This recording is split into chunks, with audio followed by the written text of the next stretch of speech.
ঘোষণা দিয়ে বলেন, কোরআন থিওরি দিচ্ছে যারা রব্বে করিমকে অস্বীকার করেছে, সার্বভৌমত্বের মালিককে অস্বীকার করেছে, তাদের একটাই পথ হলো জাহান্নামের পথ। ওই পথে তাদেরকে যেতেই হবে, যাব না এ কথা বলা যাবে না, যেতেই হবে তাদেরকে। যাওয়ার ধরনগুলো আল্লাহ পাক কোরআনে কারিমে বিভিন্ন ভাবে বর্ণনা করেছেন। আজকে পৃথিবীর জমিনে আমরা যারা চলাফেরা করি, পা থাকে জমিনে, মাথা থাকে উপরে, কিন্তু যারা অপরাধী হয়ে আল্লাহর দরবারে অপরাধী হয়ে আল্লাহর দরবারে উপস্থিত হবে, সেদিন কিন্তু এই অবস্থাতে জাহান্নামে যাবে না। ফেরেশতারা উপর করে তাদেরকে জাহান্নামে নিক্ষিপ্ত করবে, অর্থাৎ পা জমিনে থাকবে না, থাকবে মাথা জমিনে থাকবে, পা উপরে থাকবে, এই অবস্থায় চলতে থাকবে, তাদেরকে জাহান্নামে নিক্ষেপ করা হবে। আল্লাহকে অস্বীকার করার কারণে চিরস্থায়ী জাহান্নামের ঘোষণা আল্লাহ কোরআনের এই 6 পারা সূরা নিসার মিডল পয়েন্টে দিয়েছেন। ঠিক তেমনি ভাবে যারা মুশরিক, আল্লাহর সঙ্গে শিরিক করেছে, ঠিক তাদেরকেও একই অবস্থা হবে। বলো হুজুর কোথায় আছে কোরআনে? কোরআন শরীফ পারা নাম্বার 5 সূরা নিসা পৃষ্ঠা নাম্বার 5 ঠিক মিডল পয়েন্টের উপরে আয়াতটা আছে, ইন্নাল্লাহা লা ইয়াগফিরু আন ইউশরাকা বিহি ওয়া ইয়াগফিরু মা দুনা যালিকা লিমান ইয়াশা। আল্লাহ বলছে পৃথিবীর সব গুনাহ আমি ক্ষমা করব, যেটা করেছো, যেটা করার পরে যদি তওবা করতে পারো, খালি অন্তরে যদি আমাকে ডাকতে পারো, আমাকে যদি অনুতপ্ত হয়ে বলতে পারো, সংকল্প করা, এ ধরনের কাজ যদি কেউ করতে যদি হেঁটে হেঁটে আসে, আমি আল্লাহ এমন দয়ালু, আমি দৌড়ে দৌড়ে তার দিকে নিয়ে যাই। সুতরাং বান্দা যদি জঘন্য কাজ করে থাকে আর আমার কাছে অনুতপ্ত হয়ে যদি তওবা করে, আমি আল্লাহ কবুল করব। বান্দা যদি সুদ খাওয়ার পরে যদি মসজিদে এসে আল্লাহর দরবারে নামাজ 2 রাকাত নামাজ পড়ে, তওবা 2 রাকাত নামাজ পড়ে আল্লাহর কাছে যদি কান্নাকাটি করে বলে, রব্বানা জীবনে বহু অন্যায় ভাবে উপার্জন করেছি, সুদের মাল ভক্ষণ করেছি, সুদ খেয়েছি, সুদের উপার্জন করেছি, রব্বানা সুদের শাস্তি কোরআন শরীফে শুনেছি, আর কোনদিন সুদ খাবো না, আল্লাহ তুমি আমাকে মাফ করো। আমরা আল্লাহ বলছে যদি খালি সন্তরে তওবা করতে পারো, আমি তোমাকে মাফ করব। কোরআন শরীফ পারা নাম্বার 5 সূরা নিসা পৃষ্ঠা নাম্বার 20 ঠিক মিডল পয়েন্টের নিচে আয়াতটা আছে, ইল্লাল্লাযীনা তাবু ওয়া আসলাহু ওয়া তাসাবু বিল্লাহি ওয়া আখলাসু দীনাহুম লিল্লাহি ফাউলাইকা মা'আল মুমিনিন ওয়া সাওফা ইউ'তিল্লাহুল মুমিনিনা আজরান আযীমা। ইল্লাল্লাযীনা তাবু, মুনাফিকদের ব্যাখ্যা দেওয়ার পরে আল্লাহ পাক বলছেন তওবা যে কেউ করতে পারে। মুমিনের তওবা করার অর্থ হলো আমলে ঘাটতি হয়েছে তাই তওবা করছে, অশ্লীল পাপাকাজে লিপ্ত ছিল তাই তওবা করছে। আর মুনাফিক, কাফের, বেঈমান, মুশরিক যদি তওবা করে তার মানে ঈমান আলা তওবা করছে। আল্লাহ পাক বহু বিরোধিতা করেছি, এবার ঈমান এনে তওবা করছি, আর কোনদিন ইসলামের বিরুদ্ধে লড়ব না। তবেই তো আল্লাহ মুনাফিকের আয়াতের পরেই আয়াতটা দিচ্ছে তওবা যে কেউ করতে পারে। যদি অমুসলিম করে তো ঈমানের তওবা করবে, আর যদি মুসলিম করে তো আমলের তওবা করবে, অশ্লীল কাজের তওবা করবে। আল্লাহ পাক সুন্দর করে জানিয়ে দিচ্ছেন, ইল্লাল্লাযীনা তাবু, যদি কেউ তওবা করে, ওয়া আসলাহু ওয়া তাসাবু বিল্লাহ, নিজেকে যদি সংশোধন করে, আল্লাহর রশিকে যদি মজবুত ভাবে ধরে থাকে, ওয়া আখলাসু দীনাহু লিল্লাহ, আর একনিষ্ঠ ভাবে খালিস ভাবে যদি আল্লাহর কাজ করতে পারে, আল্লাহ পাক বলছেন ফাউলাইকা মা'আল মুমিনিন, এরা তো আমার কাছে সত্যিকারের মুমিন। মুমিনিন ওয়া সাওফা ইউ'তিল্লাহুল মুমিনিনা আজরান আযীমা। কাল কিয়ামতের ময়দানে আমি বড় প্রতিদান তাদের জন্য নিযুক্ত করেছি। শুধু তাই নয়, কোরআন থিওরি দিচ্ছে মা ফাআলুল্লাহু বিআযাবিকুম ইন শাকারতুম ওয়া আমানতুম ওয়া কানা আল্লাহু শাকিরান আলিমা। এমন বান্দা যদি তওবা করে, এমন বান্দা যদি খালিস অন্তরে তওবা করে, নিজেকে সংশোধন করে, কোরআনকে মজবুত ভাবে আঁকড়ে ধরে, একনিষ্ঠভাবে আল্লাহর ইবাদত করে, এমন বান্দাকে শাস্তি দিয়ে আমার লাভ কি? আমার কোনো লাভ নাই। লাভ আছে? সন্তান যদি পিতামাতার কথা ভালো করে শুনে চলে, তো মনে হয় পিতামাতা তাকে রাখবে কেন? তারপর রাগান্বিত হবে, আরো গর্ব করবে সবার সামনে, গ্রামের লোকদের কাছে গর্ব করবে, সমাজের কাছে গর্ব করবে। দেখেছো আমার এত সুন্দর ফার্মাবান্দার একটা ছেলে, আমার অনুগত, আমি যা বলি তাই শোনে, বলবে না? আল্লাহ বলছে তওবা করে যদি ফিরে আসে, তো শাস্তি দিয়ে আমার লাভটা কি? ও লাভ আছে ভাই? ও লাভ নেই। ফিরে আয়। বেটা মায়ের অবাধ্যতা করেছে, মাকে কষ্ট দিয়েছে, কথার দ্বারাই হোক বা যে কোনো ভাবে হোক, মাকে কষ্ট দিয়েছে। কিছুক্ষণ পরে যদি মা বলে ডাকে, মনে হয় মা তাকে জোর করে তাড়িয়ে দেবে? মনে হয় কখনোই না। একবার মা বললে পিছনে যে কষ্টটা সন্তান তাকে দিয়েছে সব ভুলে যাবে, আদর করে কোলে টেনে দেবে, আয় আর বুকে আয়, তুই তোর ভুল বুঝতে পেরেছিস, আয় আয়। এটা যদি হয় পিতামাতার ক্ষেত্রে, তো যে আল্লাহ 70 গুণ বেশি ভালোবাসে বান্দাকে, একবার আল্লাহর কাছে ফিরে আসতে আল্লাহ কি তাকে মা যখন তার স্নেহের কোলে লালন পালন করলো, স্নেহের কোলে টেনে নিল, আল্লাহ কি তার রহমতের কোলে টেনে নেবে না? আল্লাহ আল্লাহ যে কত দয়ালু আর দাতা, ও বিষয়টা যদি সময় থাকতো বলতাম, কত বড় যে তিনি দয়ালু। আল্লাহ কোরআনের বিভিন্ন জায়গায় বলেছেন আমি যে কত বড় দয়ালু, তা তোমাদের বোঝার ক্ষমতা এত না। আসল ব্যাপারটা গতকাল বলছিলাম, আমরা তো কোরআনের মূল্যায়নই করতে পারি। কোরআন যে কি জিনিস, কালকে বহু তফসির বাকি ছিল, কিন্তু আমাকে তো আদায়ের জন্য বলা হলো, তার জন্য আমি খুব দুঃখিত যে কালকে বহু তফসিল আমি করতে পারিনি। আমি এতটুকুই বোঝাতে চেয়েছিলাম, ঈমানওয়ালাকে কেন ঈমান আনতে বলা হচ্ছে? নিশ্চয় কোনো ত্রুটি আছে, হয় আমলের দিক দিয়ে ত্রুটি আছে,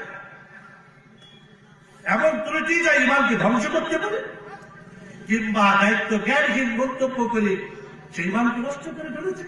যেমন বিবর্তনবাদের থিওরি যদি কেউ বিশ্বাস করে আর ওই অবস্থায় যদি মারা যায়, সে কেমন হলো? সে যদি দাবি করে আমি আল্লাহকে স্বীকার করি, তো সে জান্নাত যাবে? কিছুকে স্বীকার, কিছুকে অস্বীকার, কোনোদিন জান্নাত যেতে পারবে না। কেউ যদি বলে আল্লাহকে মানি আর মিস্টার ডারউইন, চার্লস ডারউইনের বিবর্তনবাদের থিওরিকেও মানি, সে কি জান্নাত যাবে? কালকে সেই ব্যাখ্যাই দিচ্ছিলাম, যাবে না। আল্লাহ পাক মানুষকে সৃষ্টি করেছেন তুচ্ছ নগণ্য তরল পদার্থ, পানির নির্যাস থেকে আল্লাহ পাক সৃষ্টি করেছেন। সেই ব্যাখ্যায় কোরআনের বিভিন্ন জায়গা থেকে আমি আপনাদের উপমা দিচ্ছি।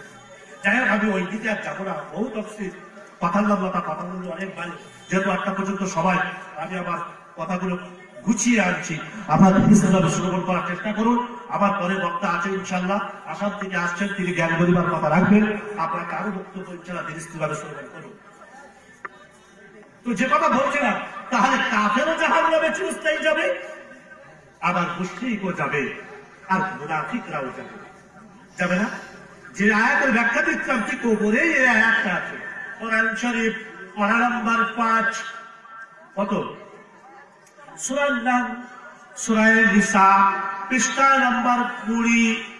যে ব্যাখ্যাটা দিচ্ছিলাম তার উপরে আয়াতটি আছে। মাওলানা হাদিস সাহেব পিছনে বসে আছেন আমার শিক্ষক। ইল্লাল মুনাফিকিনা ফিদ-দারকিল আসফালি মিনান নার। আসফাল, শুধু সাফল বললে না, আসফাল সবচাইতে নিচু। মাওলানা হাদিস সাহেব বুঝতে পারছেন, আমার শিক্ষক। ইল্লাল মুনাফিকিনা ফিদ-দারকিল আসফালি মিনান নার ওয়ালা তাজিদ লাহুম নাসীরা। বিশ্বজগৎ শোনো, বিশ্বাসের নামে যারা বিশ্বাসঘাতকতা করেছে করেনি, মুনাফিকরা রাসূলকে এসে বলছে, ইয়া রাসূলুল্লাহ 10 জন সাহাবীকে দেন, আমরা একটু কোরআন শিখবো। নবী মনে করছে মাথায় টুপি বুকে দাঁড়ি, ভালো নবী হবে, এরা বলে নাই এদের মতো আল্লাহ আসবে, এ ভালোই হবে বলে হয়। তো আল্লাহ পাকে নবী বিশ্বাস করে 10 জন সাহাবীকে পাঠালে, যাও ওদের একটু শেখাও। আল্লাহু আকবার, তাদের নিয়ে হত্যা শহীদ। নবী যখন জানতে পারলেন, এত কষ্ট পেলেন যে আমি ওদেরকে বিশ্বাস করে 10 জনকে পাঠালাম, আর ওরা কিনা আমার 10 জন সাহাবীকে হত্যা করে দিল, শহীদ করে দিল। এটা কি বিশ্বাসের নামে বিশ্বাসঘাতকতা নয়? আমার কথা যদি গোলায় বলবেন, এটা কি বিশ্বাসের নামে বিশ্বাসঘাতকতা নয়? এদিকে আবার মুমিনদের কাছে এসে বলছে, ইল্লা কালু ইল্লা মাআকুম, আমরা তো তোমাদের সঙ্গে আছি। এরা এরা এরা কোন দলে জানেন? মুযাবযাবিনা বাইনা যালিক, লা ইলাহা হাউলা ওয়া লা ইলাহা হাউলা। এটাও মিডিল পয়েন্টে আছে, ওই পাস করা সূরা নিসা পৃথিবীটা মিডিল পয়েন্টে। এরা ওদিকেও না, এরা এদিকেও না। আল্লাহ মুনাফিকের উদাহরণ দিতে গিয়ে বলেছেন, এরা 2 পানের মতো। এরা কোনো পানের ভেড়া যাচ্ছে 2 দিক দিয়ে, এ মাঝখান দিয়ে যাচ্ছে, এরা ওই পানেও যাচ্ছে না, এই পানেও আসছে না, এরা কোনো পানে যাচ্ছে না। যখন মনে হয় তখন সেই পানে ঢুকে পড়ে, স্বার্থ সিদ্ধির জন্য। ওদের উদ্দেশ্য আল্লাহ নয়, ওদের উদ্দেশ্য স্বার্থ সিদ্ধি। ওরা যে নামাজ পড়ে, ওরা লোক দেখানো, ওরা স্বার্থ সিদ্ধির জন্য কিছু উপার্জন করতে চায়। ওরা প্রকৃতপক্ষে আল্লাহকে বিশ্বাস করে। শিকারের নামে অস্বীকার, বিশ্বাসের নামে বিশ্বাসঘাতকতা। আল্লাহ এদের ব্যাপারে কোরআনের উপমা দিচ্ছেন, বিশ্বজগৎ ইল্লাল মুনাফিকিনা ফিদ দারকিল আসফালি মিনান নার ওয়ালা তাজিদ লাহুম নাসীরা। যারা মুনাফিকি করে আমার দরবারে এসেছে, স্থান হবে জাহান্নামের সবচাইতে নিচুতে। ওরা সেদিন জাহান্নামের অগ্নিশিখায় পড়ে যাবে, জাহান্নামের জ্বলন্ত আগুনে পড়ে চিৎকার করতে থাকবে। থাকবে কি থাকবে না? জোরে বলো। আগুন যদি আমার আপনার গায়ে লাগে, চিৎকার করব কি করব না? এটা ওটা তো দুনিয়ার আগুন না, জাহান্নামের আগুন। ওই আগুন তার শরীরকে গ্রাস করবে, করবে কি করবে না? চামড়া ঝলসে যাবে, নতুন চামড়া লাগিয়ে দেওয়া হবে। আল্লাহ পাক কোরআন শরীফের 5 পারায় সূরা নিসার 5 নম্বর 6 নম্বর পৃষ্ঠার উপরেই বলেছেন, কুল্লামা নাযিদাত জুলুদুহুম বাদদালনাহুম জুলুদান গায়রাহা লিয়াযুকুল আযাব। শাস্তির আশ্বাস গ্রহণ করাতে হলে বারবার চামড়াটাকে পাল্টে দিতে হবে। একবার আগুনের তাপের কারণে, অগ্নিশিখার কারণে চামড়া ঝলসে যাবে, শাস্তি তো আবার দিতে হবে। চামড়া যেই ঝলসে যাবে, আল্লাহ নতুন চামড়া লাগিয়ে দেবে। আবার ওই চামড়াটাও ঝলসে যাবে, আবার নতুন চামড়া লাগিয়ে দেওয়া হবে। হবে কি হবে না? এরকম চলতে থাকবে অনন্ত অসীম দিনের জন্য। সেদিন আর শেষ হবে না। চিৎকার করতে থাকবে, এত জোরে চিৎকার করতে থাকবে যা আমার কাছে কোনো ভাষা নেই বোঝানোর জন্য। ওই চিৎকার যখন তারা করতে থাকবে, চিৎকার করতে করতে সাহায্যকারীকে আহ্বান করবে। যদি কোনো সাহায্যকারী এসে আমাদের বাঁচাতে পারে, আল্লাহ বলবেন ওয়ালান তাজিদা লাহু নাসীরা। সেদিন কোন সাহায্যকারী ওরা পাবে না। পাবে? তাহলে ডাইরেক্ট কাফের যারা, তারাও যেরাম চিরস্থায়ী জাহান্নাম যাবে। মুশরিক যারা আল্লাহর সঙ্গে শরীক করেছে, তারাও চিরস্থায়ী জাহান্নাম যাবে। মুনাফিকি যারা করেছে, বিশ্বাসের নামে বিশ্বাসঘাতকতা যারা করেছে, শিকারের নামে যারা অস্বীকার করেছে, তাদেরকেও জাহান্নামে যেতে হবে। হবে কি হবে না? এদের 3 জনের উদাহরণ টেনে এনে আমি এটাই বোঝাতে চাইছি, যারা তৃতীয় কিছুকে স্বীকার কিছুকে অস্বীকার। আমাকে প্রশ্ন করে হুজুর কোরআনের কিছুকে স্বীকার কিছুকে অস্বীকার, এরা কি কাফের মুশরিক মুনাফিকদের মতো জাহান্নামে যাবে? প্রশ্ন করে। আমার কাছে প্রশ্ন করে কি লাভ? কোরআনকে প্রশ্ন করো, কোরআন সাক্ষী দিবে। কোরআন শরীফ পারা নাম্বার 1 সূরা বাকারা পৃষ্ঠা নাম্বার 12 ঠিক মিডল পয়েন্টে আয়াত আছে। কোরআন শরীফ একবার রুজু করে খোলো, বিশ্ববাসী তুমি বুঝতে পারবে ওদের 3 জনের মতোই এদের কেউ চিরস্থায়ী জাহান্নামে যেতে হবে। আল্লাহকে স্বীকার করবে, নামাজ স্বীকার করবে, রোজা স্বীকার করবে, আর তালাককে অস্বীকার করবে। কিছুকে স্বীকার কিছুকে অস্বীকার চলবে না। 3 তালাকে 1 তালাক, 3 তালাকে 3 তালাক, মসলা আলাদা জিনিস। আমি তো মসলার দিকে যাচ্ছি না। অনেকেই বলে 3 তালাকে 1 তালাক হয়, 3 তালাক হয়, বউ হারাম হবে না, তালাকে জীবনী হয়ে যাবে, ফিরিয়ে আয়তে এসে গেল। কিন্তু আরো কিছু দিকে ভাবে আবু হানিফা বলে 3 তালাকে 3 তালাক হয়। একটা তালাক দেওয়ার নিয়ম আছে। আমরা তো হট করে সঙ্গে সঙ্গে 3 তালাক করে দিই। তো যাই হোক, তালাকের অনেক মসলা আছে, আমি সেই দিকে যাচ্ছি না। কিন্তু তালাকের একটা বিধান তো আছে, এই বিধানটাকে তো অস্বীকার করা যায় না। কাঁটাযুক্ত মাছ আপনি একদিন খেতে বসেছেন, গলায় কাঁটা ফুটে গিয়েছে, আর বার করা যাচ্ছে না। ডাক্তারের কাছে গিয়েছে, বহু কষ্টের পর কাঁটাটা বার হয়েছে। আপনি এখন রেগে রেগে যদি বলেন এই কাঁটাযুক্ত মাছ পৃথিবীতে নেই, এই মাছকে আমি অস্বীকার করি, তো আপনাকে লোকে পাগল বলবে কি বলবে? কাঁটাযুক্ত মাছ আপনার ভালো লাগে না, আপনি চুপ থাকেন, আপনি খাবেন না, কিন্তু অস্বীকার করছেন কেন যে কাঁটাযুক্ত মাছ পৃথিবীতে নেই? অস্বীকার করছেন কেন? আপনি তারা বোঝে না, চুপ থাকে, নীরবতা পালন করেন, কিন্তু অস্বীকার করছেন কেন? নামাজ পড়ছেন না, আল্লাহ মাফ করতেও পারেন, নাও পারেন, ওটা আল্লাহর হুকুম।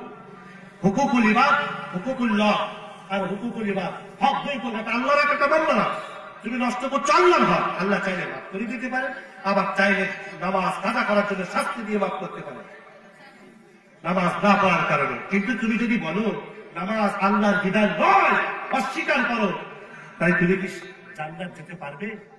আরে তুমি যদি নামাজ না পড়তে পারো, অপশন আছে জান্নাত যাওয়ার, শাস্তি ভোগ করে অপশন আছে জান্নাতে যাওয়ার। কিন্তু অস্বীকার করলে জান্নাত পাওয়া তো দূরের কথা, জান্নাতের মন্দটুকু তুমি পাবে না। হুজুর তাহলে কিছুকে স্বীকার কিছুকে অস্বীকার করা যাবে না? না, কখনো করলে অবস্থা খুবই টাইট হবে। বলে হুজুর বলুন তাহলে আয়াতটা। ওই তো কোরআন শরীফ পারা নাম্বার 5 পারা নাম্বার 1 সূরা বাকারা পৃষ্ঠা নাম্বার 12 ঠিক মিডল পয়েন্টে আয়াতটা আছে। আফাতুমিনুনা বিবাযিল কিতাবি ওয়া তাকফুরুনা বিবায ফামা জাযাউ মান ইয়াফআলু যালিকা মিনকুম ইল্লা খিzyun ফিল হায়াতিদ দুনিয়া ওয়া ইয়াউমাল কিয়ামাতি ইউরাদ্দুনা ইলা আশাদ্দিল আযাব ওয়া আল্লাহু বিগাফিলিন আম্মা তা'মালুন। যারা কিছুকে করবে স্বীকার কিছুকে অস্বীকার, এ ধরনের কাজ করলে দুনিয়ার জীবনের যাঞ্চলা বঞ্চনা ছাড়া কিছুই পাবে না। আর আখিরাতের জিন্দেগিতে আসাধ্য আযাব, অত্যন্ত কঠিন প্রকারের আযাব হবে, সেদিন ওদের কেউ বাঁচাতে পারবে না। আব্দুল্লাহ ইবনে উবাই, মুনাফিকদের সর্দার আব্দুল্লাহ ইবনে উবাই, মুনাফিকদের মধ্যে এই ধরনের চরিত্র ছিল। কিছুকে স্বীকার কিছুকে অস্বীকার, বাহ্যিকভাবে স্বীকার কিছুকে অস্বীকার, এই চরিত্র মুনাফিকদের মধ্যে ছিল। আবার জাতির ভেতরে এই রোগটা ধরা পড়েছে। আপনি যদি বলেন কোথায় পাওয়া যাবে এই শ্রেণীর মানুষগুলো? আর মসজিদে পাওয়া যাবে না, ওরে মাদ্রাসাতে পাওয়া যাবে না, খানকাতে পাওয়া যাবে না, কোথায় পাওয়া যাবে? কিছুকে স্বীকার কিছুকে অস্বীকার, এই ট্র্যাডিশনের লোকগুলো কোথায় পাওয়া যাবে? চায়ের দোকান। যাক, বিশ্বাস না হয়, আমি যেখানে ইমামতি করি, আমি চা খেতে গেছি, ফজরের নামাজে চা খেতে যাই, নামাজ পড়ে আমার চা চাচ্ছি, অনেক হুজুর চা খেতে চাই, চা খেতে যাই। এবার আমাকে ধরিয়েছে এইভাবে বসে আছে, পাটা এইভাবে, চা খাওয়া সে স্টাইল দেখলে পাটা ঠিক এইভাবে। রাজনীতি রাজনীতি করে। আমি নিজে শোনো বলো চার্জি বলো, বলে আল্লাহ নবী মানে আল্লাহ নবী মানে আল্লাহ দূত। আল্লাহ নবীটা আল্লাহ বলো না নবী বলো? আল্লাহ বলো কি করে হয়? কি করে হয় বলুন আপনি। আল্লাহ নবী মানে নবী বড় আল্লাহ ছোট? এই কি ধরনের কথা বলছিলাম? আমি তখন ওকে বোঝালাম, আমি যদি বলি পিতার পুত্র, তাহলে কি হবে? পুত্র বলো হবে না পিতা বলো হবে? তাড়াতাড়ি বলুন, আর একটু কথা বলুন না। আরো জানেন পিতা বলো, আর আমি যদি বলি পুত্র বলো, পিতার পুত্র বলে বোঝাতে নাই। আবুল বলা বুঝতে পারছেন? বোঝাতে নাই। পিতার পুত্র তারপরে পুত্র বল। আমার আপনার কাছে না, ওই লোকটার কাছে। এখন বলুন ওকে কোন পন্থায় বোঝাবো? আমি দেখলাম লোকটা রাজনীতি করে, ওকে রাজনীতি পন্থায় বোঝাতে হবে। আমি তখন বলছি মমতার নেতা, যেই বলেছি তাহলে মমতার নেতা হবে, সেই নেতাটা বড় হবে, মমতা ছোট হবে। আমরা তো এদিক দিয়ে বোঝানো যাবে না। তাহলে এক কাজ করি, একে কোরআন দিয়ে বোঝাতে হবে। আমি আবার কি করলাম, সেই আল্লাহ নবীর নবী শব্দের ব্যাখ্যাটা দিলাম। নবী শব্দের মানেটা আগে বুঝতে হবে। নবী মানে আমি যদি বাংলা করি তাহলে দূত, এটা শাব্দিক অর্থ দূত। আর আমি যদি ব্যাখ্যা করে বিশ্লেষণ করে যদি বলি, ওই প্রাপ্ত নির্বাচিত নবী যাকে আল্লাহ পাঠিয়েছেন দুনিয়ার জগতে, অর্থাৎ ওহি করে যাকে আল্লাহ মানব কল্যাণের জন্য পৃথিবীতে পাঠিয়েছেন, এটা হচ্ছে ব্যাখ্যা। আর নবী আল্লাহ যাকে তাকে নবী বানান না, তাকে বানায় যাকে আল্লাহ সিলেক্ট করেন তাকেই বানায়। হুজুর ওই আয়াতটা কোথায় আছে ওটা বলবো, কিন্তু শেষের দিকে যদি সবাই ওটা বলবো। আর ওই ব্যাখ্যাতে এসেছে যে আল্লাহ সবাইকে সমান করেনি কেন? পৃথিবীতে সবাই যদি মাস্টার হইতো, দাম দিত, ছাত্র থাকতো। এখন ছাত্রদের তো পড়াতেই হবে। এখন হারিস আমার শিক্ষক, আর আমিও যদি শিক্ষক হই, দুজনে যদি আমিও শিক্ষক হই, সেটা উনি আমার পড়াবেন। আর উনি পড়াতে চাইলে আমি পড়বো কেন? আমি তো শিক্ষক, উনি যে আমাদের আমার সবাই জানেন। এখন আমার ছাত্র হতে হবে, তবেই তো আমি পড়বো। পৃথিবীতে সবাই যদি শিক্ষক হয়, তো ছাত্র হবে কে বলুন? বুঝলেন? আর ড্যান্সের মজমাতে সবাই যদি নায়ক হয়, শুনবে কারা? কেউ শুনবে? শোনার জন্য কোনো লোক থাকতে হবে। সবাই নায়কটা দেখাতে পারবে না। বুঝতে পারেননি? সবাই যদি নবী হয়, তাহলে কে কার কথা শুনবে? ব্যাখ্যা আছে ওখানে। আল্লাহ কাকে নবী বানান, আর কেন আল্লাহ পৃথিবীতে এই সিস্টেম রেখেছেন। কোটি কোটি টাকা থাকলেও বড় বিল্ডিং করতে পারবে না, পারবে? আমার কোটি টাকা আছে, কিন্তু ইটটা কিভাবে সাজাতে হয়, সিমেন্টটা কিভাবে দিতে হয় পারবো? এখন ওর জন্য আমি পরিচালক, আমি উচ্চ পদের অধিকারী, আমি বিশাল সম্পত্তির মালিক হলে কি হবে? শ্রমিকের দরকার। আর ওরাও যদি শ্রমিকরাও যদি আমার মতো উচ্চ পদস্থ হয়, তাহলে বিল্ডিংটা করবে কে? এত সুন্দর ডিজাইনের বিল্ডিং দেখলে অবাক হতে পারে, মানে মরবে না আসলে দেখলে বলে পারে।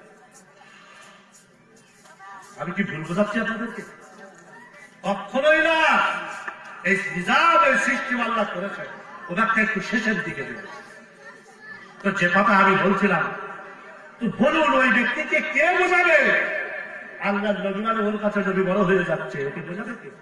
ওই থিওরির উপরে বিশ্বাস করে মারা গেলে ওকে চিরস্থায়ী জাহান্নামে যেতে হবে। এই ব্যাখ্যাই তো গতকাল দিচ্ছিলাম, কিন্তু হঠাৎ করে আমাকে বন্ধ করে দেওয়া হয় আদায় করার জন্য। ওই ব্যাখ্যাটা অত্যন্ত শোনা জরুরি ছিল। সেটা আমার খাদ্য নয়, আপনাদের দুর্বলতা। আমি শেষ পর্যন্ত যদি বলতাম, সারা জীবন মনে রাখতেন যে সত্যি কেন আল্লাহ পাক বললেন